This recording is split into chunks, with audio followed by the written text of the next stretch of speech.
Bom, pessoal, eu vou falar um pouquinho para vocês hoje. A finalidade do direito, né, é a realização da justiça. A gente vai tentar dar um fecho pontuando algumas características.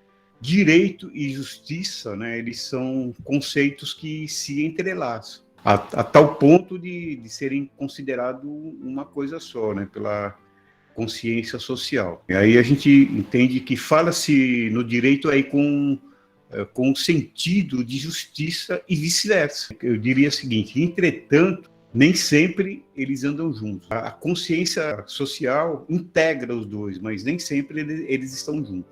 Tá? Nem tudo que é direito é justo, né? E nem tudo que é justo é direito. Por que isso acontece? Isso acontece porque a ideia de justiça engloba valores inerentes ao ser humano transcendental, né? Aí tais como liberdade, igualdade, fraternidade, dignidade, equidade, honestidade, moralidade, segurança, enfim. Aí eu diria que é tudo, né, que vem chamado aí de direito natural aí desde da antiguidade. Aí sabemos que o direito, por seu turno, é uma invenção humana, é um fenômeno histórico e cultural. Ele é concebido, né, como técnica para a pacificação social e a realização da justiça. Hein? Dá para entender. Ele tem a sua técnica para pacificação social, né, e ele objetiva a realização da justiça. Né? Então, eu diria o seguinte, né, enquanto a justiça é um sistema aberto de valores, em constante mutação, né, o direito é um conjunto de princípios e regras destinado a realizar o quê? A justiça.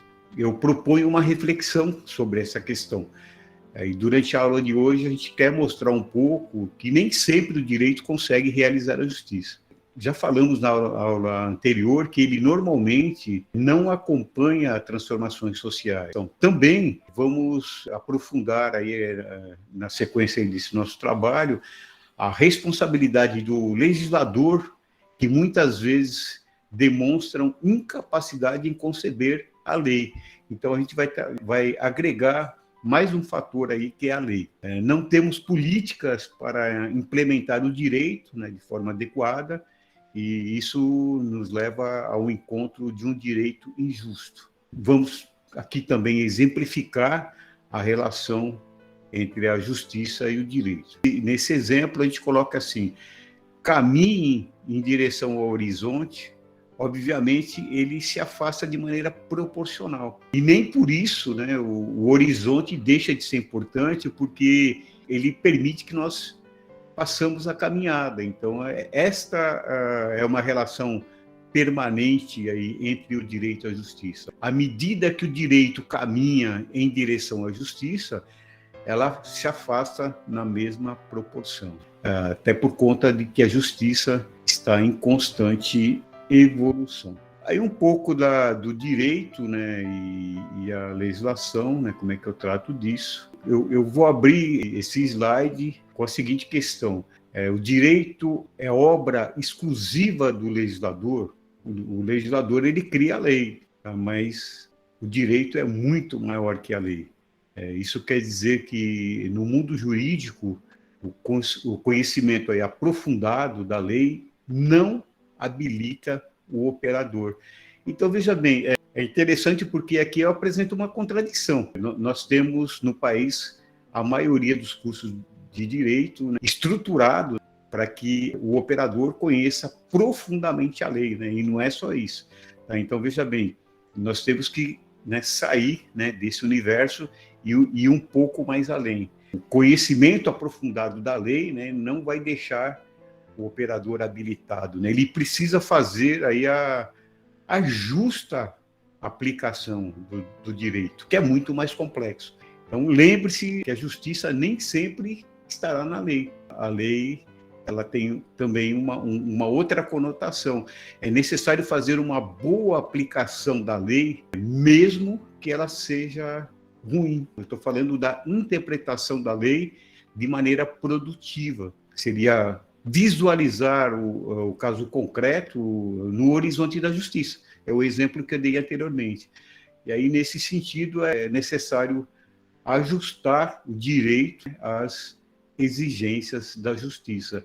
Então, novamente, aí a gente tem um grau de dificuldade, que eu acabei de dizer, é o caminhar na direção do horizonte, é o que se traduz nessa condição que eu coloquei para vocês. E aí seria realizar a justiça idealizando novas formas jurídicas. Eu precisaria antecipar essas fórmulas jurídicas aos preceitos contidos na contemporaneidade. Dentro desse processo, precisaria finalmente concretizar a justiça, ainda que ela não seja encontrada na lei. Não há distorções nesse propósito de alinharmos a flexibilização interpretativa, né, ao ritmo alucinante das transformações sociais. Novamente, é o horizonte equidistante, né? Eu tenho que sempre ir caminhando nessa direção. Então, seria necessário estarmos sempre prontos, né, a produzir fórmulas jurídicas capazes de eliminar esse descompasso entre o social e o jurídico. Finalidade da justiça e a transformação social. O direito aí tem como finalidade a realização de justiça. Qual é a finalidade da justiça? É a transformação social, a construção da sociedade justa. E o que é uma sociedade justa? Uma sociedade sem preconceitos, sem discriminação de raça, sexo, cor, idade, uma sociedade livre, solidária, sem pobreza, sem desigualdades sociais, né? Aí na qual a cidadania, né, e a dignidade da pessoa humana, elas estão no topo dessa pirâmide jurídica. Dessa maneira, fica evidente que os operadores do direito jamais poderiam aplicar o direito de forma a contrariar essa finalidade, ainda que a lei não seja a melhor neste sentido. Então, é importante que nós consigamos entender este processo. Mas nós temos um dilema para resolver aí, né? O problema da lei injusta, né? Com frequência ouvimos falar aí sobre a questão da lei justa ou injusta. Inclusive no nosso país a gente tem a lei que pega, a lei que não pega, tal. Então é muito mais complexo, inclusive. Esse problema é do legislador e não do judiciário, que fez a lei, né, que deveria responder aí pelos seus efeitos sociais, né, e sejam eles positivos ou negativos. Isso é uma verdade. Então, o legislador ele faz as leis mal feitas, né? Há um processo também, né, da formulação destas leis de maneira muito problemática e ainda com questões de legitimidade e de representatividade. Mas aí eu diria o seguinte, até que ponto, né, isso exclui a responsabilidade do judiciário? Então, veja bem, se eu tenho leis mal feitas, o judiciário não tem que interpretar essas leis, simplesmente aplicá-las de maneira fria, né, mesmo que elas não atendam aqueles preceitos anteriores que eu coloquei lá do artigo 3º da Constituição Federal, mesmo que ela sobreponha a dignidade humana. Caso a sentença resulte na indignidade da pessoa humana e na desigualdade social, ou ainda no aumento da pobreza, é justo dar uma sentença que contenha a reafirmação dessas condições, né? Isso, por exemplo, não seria uma negação oficial da justiça, tipo, não é problema meu, eu tenho que entregar, né? Eu tenho que entregar isso independente de uma análise um pouco mais aprofundada, né, dessa interpretação. Nesse caso, e o direito não teria o compromisso com a justiça e não apenas com a lei? Aí a gente volta àquela questão anterior, né, que eu coloquei em relação ao operador que tem conhecimento aprofundado da lei, mas não a interpreta, ele não está habilitado. Eu diria o seguinte, então, se a sentença é justa ou injusta, não é problema do legislador, mas sim do judiciário. Então, veja bem, eu tenho alguns pontos aí para reflexão. O primeiro ponto, o legislador que faz uma lei mal elaborada e o judiciário que aplica essa lei mal elaborada. Um transfere a responsabilidade para o outro, ou o judiciário não teria que se aprofundar nessa interpretação, né? Então, aí precisamos acompanhar a evolução social, né? E ajustar as leis e realizar a justiça. As leis, elas são muito mais lentas do que a transformação social. É o caminhar na direção do horizonte e o horizonte se afastar com a mesma proporcionalidade, poder transformador do direito. A relação desse direito com a realidade é muito importante. Afinal, que destaque tem o poder transformador do direito quando adequadamente elaborado e corretamente aplicado? Nós temos que pensar num ordenamento jurídico aí que se coadune com os valores da justiça. O caminho é exatamente nessa direção. E também que a lei seja uma estrutura formal mais próxima da sociedade. Nós temos o nosso processo de elaboração legislativa, embora nós tenhamos os representantes que são votados, tal, mas de qualquer maneira ele não está próximo da sociedade. E aí a gente tem alguns exemplos, né, que podem ser seguidos em relação à conscientização do direito e a busca dele dentro da legislação, que é o Código do Consumidor, né, que muda muito. É lógico que nós temos que avançar muito ainda em relação ao Código do Consumidor, mas ele termina nesse período de vigência já transformando significativamente. E aí outras medidas, né, a criação dos juizados especiais, que possibilita as pessoas com menores condições econômicas de chegar mais próximos da justiça. Então, na verdade, a gente precisa também adequar, né, o direito à justiça.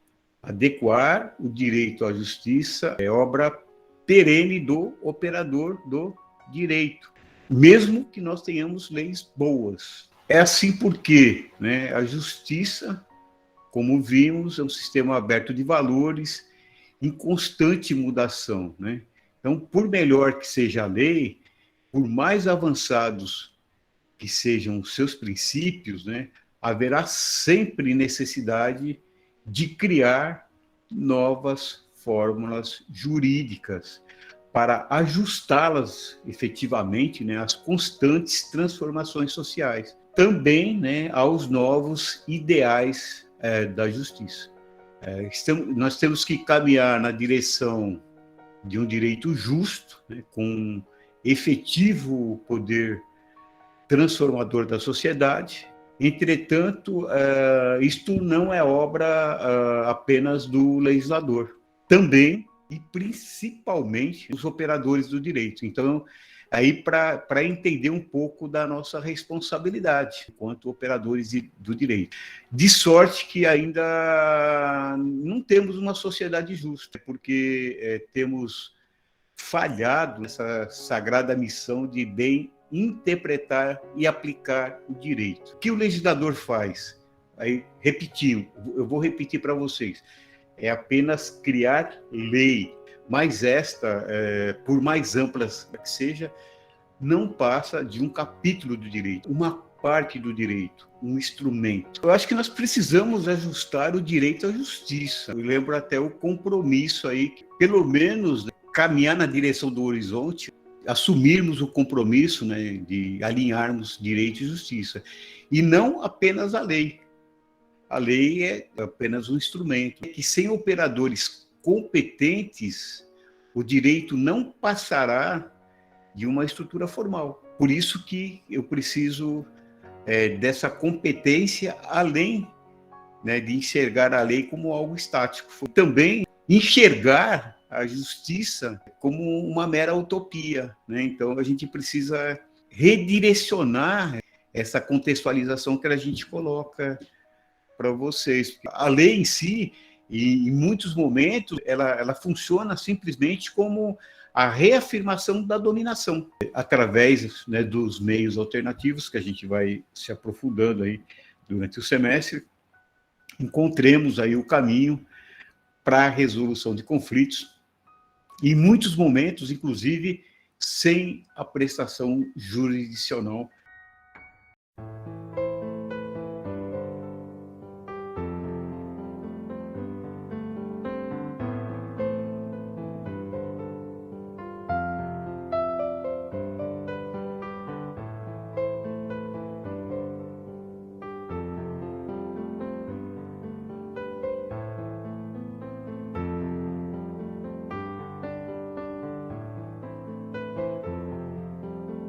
Acho importante pontuar algumas reflexões ao final. Uma delas, caminhos legislativos mais apropriados, em razão, né, de nós encontrarmos hoje vários vícios relacionados a esses encaminhamentos. Como eu coloquei, os atuais bastante problemáticos. Revelar a expressão dos interesses sociais, e aí os atuais estão sendo representados os interesses dominantes. Compreender o direito, né, como um instrumento de transformação efetivamente, não simplesmente como algo técnico, positivo, normativista. Então é muito importante que nós tenhamos uma visão muito clara em relação a essa proposta. E eu vou passar para vocês agora, acrescentar uma fala do professor José Geraldo, da Universidade de Brasília, né, que ele pontua algumas questões que nós entendemos como relevante para reafirmar o propósito didático-pedagógico colocado aí anteriormente. Então aí a gente vai dar continuidade. Entra aí professor José Geraldo para a sua fala. Obrigado. Professor, a interpretação da lei como exercício pleno do direito, ela traz em sua essência um desequilíbrio social imensurável, ou até mesmo irreversível, no que se refere a tradições, saberes ou até mesmo movimentos sociais, pois as normas legisladas, na maioria das vezes, contempla apenas interesses de pequenos grupos. Embora possa se reconhecer o Estado como declarador do direito, não é cabível que o mesmo possa ter a capacidade para exercê-lo, visto que, na prática, quem produz o direito de fato é a sociedade. Professor, nesse sentido, até que ponto o poder estatal tem a legitimidade de produzir as normas que estruturam a sociedade? Ô, Gilvan, muito boa questão. Você retirou elementos muito relevantes da proposta do direito achado na rua, né? Que trabalha com algumas categorias da teoria do direito, sobretudo moderna, né? Entre elas o pluralismo jurídico, que está na base dessa distinção que você estabeleceu, né? E o reconhecimento do protagonismo dos movimentos sociais, que você fez referência, nos quais se instalam os sujeitos coletivos de direito. Não é isso? Então, muito boa a sua assimilação, e ela começa porque pretende separar isso que, em geral, se procura confundir, direito igual a lei. O direito e lei não são a mesma coisa, né? A lei é um artefato, é uma maneira de formalizar uma mediação de reconhecimento de demandas sociais, por inclusão na sociedade, por participação na política, por distribuição equitativa dos bens socialmente produzidos, né? E, às vezes, a lei até está em contradição com o direito, né? Então, a primeira coisa é separar direito de lei, que é o que você fez. E, nisso, levar em conta que o que estabelece essa unidade é o fato de que o mediador, que se coloca como quem pretende dominar, monopolizar esse processo, é o Estado, mas o Estado também é uma construção histórica, ele não existia há 200 anos, nem a palavra Estado existia, foi Maquiavel quem a usou pela primeira vez, né? Então, isso que a gente chama de Estado, né, é uma construção da modernidade como articulação do processo político de organizar seu sistema de poder. Seu sistema de poder, né? Então, o que eu queria dizer a você é assim, os estados são construções, as sociedades existem, são dimensões associativas dos indivíduos que se relacionam, interagem, né? Produzem e reproduzem a sua existência social. As sociedades existem, os estados são feitos, são construídos, são realidades, mas são realidades artificiais.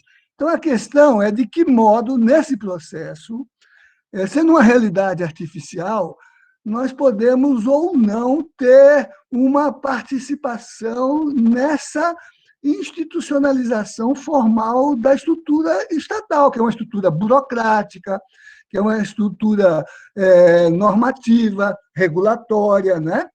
E aí, para responder especificamente a sua questão, dependendo da nossa capacidade de atuar agindo como gestor do processo burocrático que forma o Estado, ele será mais participativo, menos participativo, mais democrático, menos democrático. Nós estamos vendo isso hoje no Brasil, nessa tensão, né, entre esses grupos, esses setores que se segmentam, que se apropriam do aparato do Estado, que colonizam o Estado, né, que privatizam o Estado, né, enquanto que o social quer que ele se democratize, que ele se expanda socialmente, por meio da distribuição justa dos bens públicos, das políticas, Sistema Único de Saúde, por exemplo, a política urbana, né?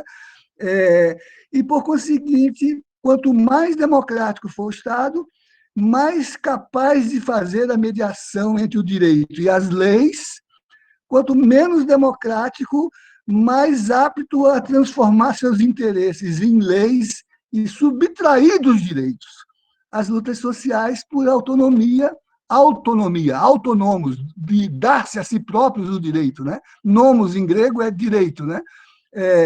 E por emancipação, humanizar-se, quer dizer, construir as bases de reconhecimento das lutas sociais por uma contínua e permanente humanização. Nós não nascemos pessoas humanas. Biologicamente, nós não somos determinados pela condição celular. A humanidade é uma construção na história. E por isso que a gente assiste os movimentos de emancipação. Os índios que se reivindicam humanos, os africanos na diáspora escravizados que se reivindicam humanos, as mulheres que se reivindicam humanas, né? No sentido de que também não se nasce mulher, se torna mulher, como dizia Simone de Beauvoir. Então, é mais ou menos isso que eu gostaria de dizer, né? Um Estado que abre, não quer dizer que ele entregue, quer dizer que a gente conquiste, né? A nossa capacidade de participar nas estruturas que ele funcionaliza será mais democrático ou menos democrático. Quanto mais democrático, mais a lei, que é um modelo funcional de redução das subjetividades no jurídico, será uma lei legítima. Quanto menos participação, menos legítima. E quando nós nos referimos a direitos, não nos referimos às leis, se referimos aos processos. A rua como espaço de criação social de subjetividades reconhecidas, né? Que são os direitos humanos? Os teóricos críticos do sistema, eles aludem ao fato que eles são as lutas por afirmação histórica da dignidade do humano, as lutas por reconhecimento da dignidade do humano. É como fala, por exemplo, Joaquim Herrera Flores, Davi Sanches Rubio, Boaventura de Souza Santos, e nós, no Direito Achado na Rua. Eu tenho um livro escrito com meu colega Antônio Escrivão, se chama Para um Debate Teórico, Conceitual e Político sobre os Direitos Humanos. E ali a gente diz isso. A história dos direitos humanos não é a história das ideias, não é a história das declarações, não é a história das normas jurídicas. A história dos direitos humanos é a história dessas lutas por dignidade e por reconhecimento das subjetividades que se emancipam. Né? As práticas urbanas insurgentes e de resistência, as práticas da marreta, elas conseguem quebrar as pilastras do conservadorismo em contraposição à função social da propriedade? Olha, é aí que reside o conceito que baliza esse programa. A sociedade, a cidade de fato. A cidade de fato é essa que quebra essas barreiras, é essa que quebra o zoneamento elegante, né?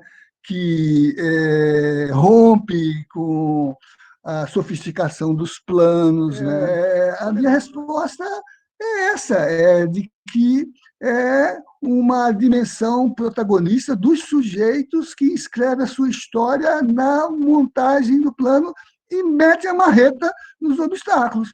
Né? A marreta são as ocupações, a marreta são as resistências, as marretas são as alianças, são as formas de discursividade para fundamentar as suas reivindicações.